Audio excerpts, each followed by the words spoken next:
ઓમ શ્રી પરમાત્મને નમઃ. શ્રીમદ ભગવદ્ ગીતા અધ્યાય છઠ્ઠો, આત્મસંયમ યોગ. શ્લોક ક્રમાંક આજે છઠ્ઠો.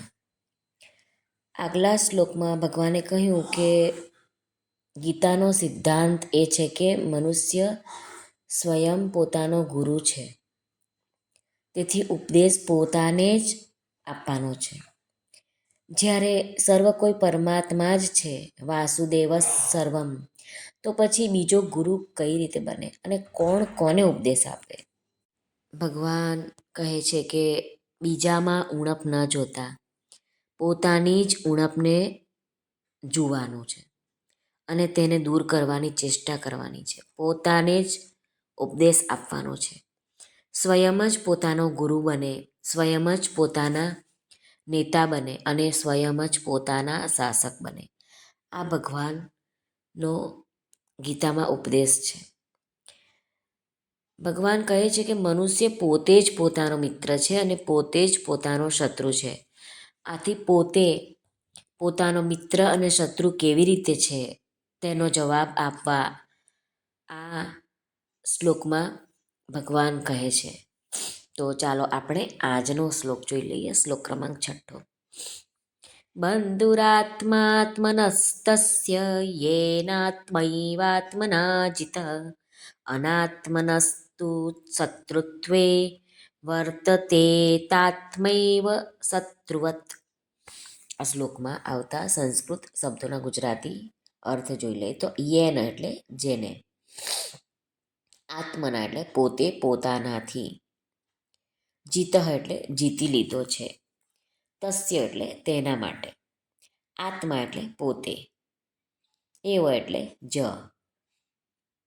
બંધુ એટલે મિત્ર, તું એટલે અને, અનાત્મન જેણે પોતાને જીત્યો નથી એવા આત્માનો, આત્મા એટલે આત્મા જ, એવ એટલે જ, શત્રુત્વે એટલે શત્રુતામાં, શત્રુવત એટલે શત્રુની જેમ, વર્તેત એટલે વર્તે છે. આ શ્લોકનું ગુજરાતી અનુવાદ જોઈ લઈએ તો શ્રી ભગવાન અર્જુનને કહે છે કે જેણે પોતે પોતાને જીત્યો છે તે પોતે પોતાનો બંધુ છે, પણ જે પોતાને ઓળખતો નથી તે પોતા પ્રત્યે શત્રુની જેમ વર્તે છે.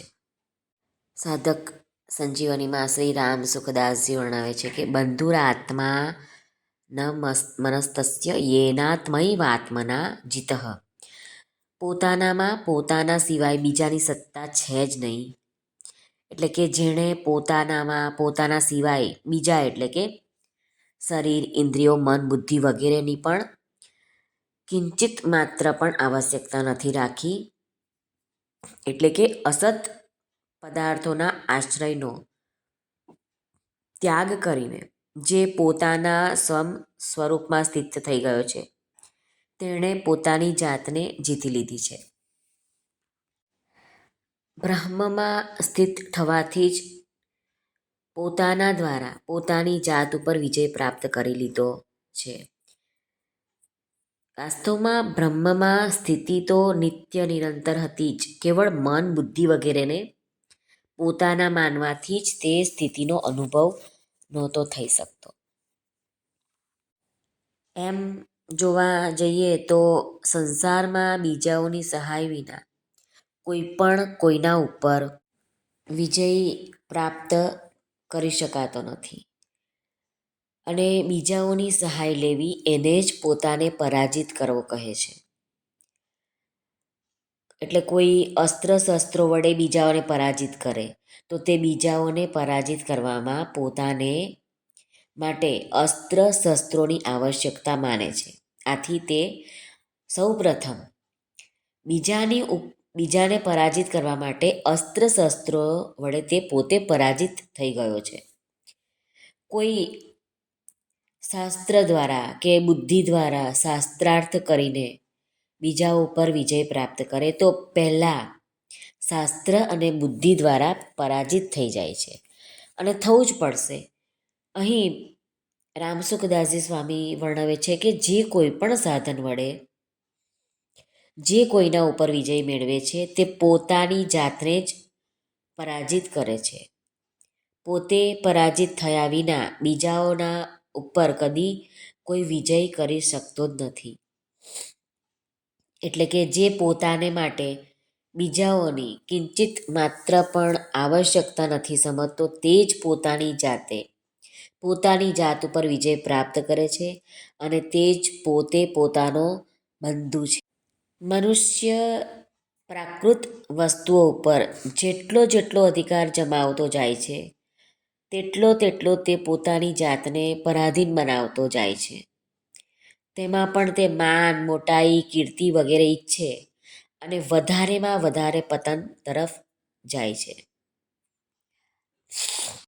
અંતે ટૂંકમાં આપણે સમજીએ તો શરીરમાં હું મારાપણું ન રહે તો સ્વયં જ પોતાનો મિત્ર છે અને શરીરને હું મારાપણું માને તો સ્વયં પોતાનો જ શત્રુ છે.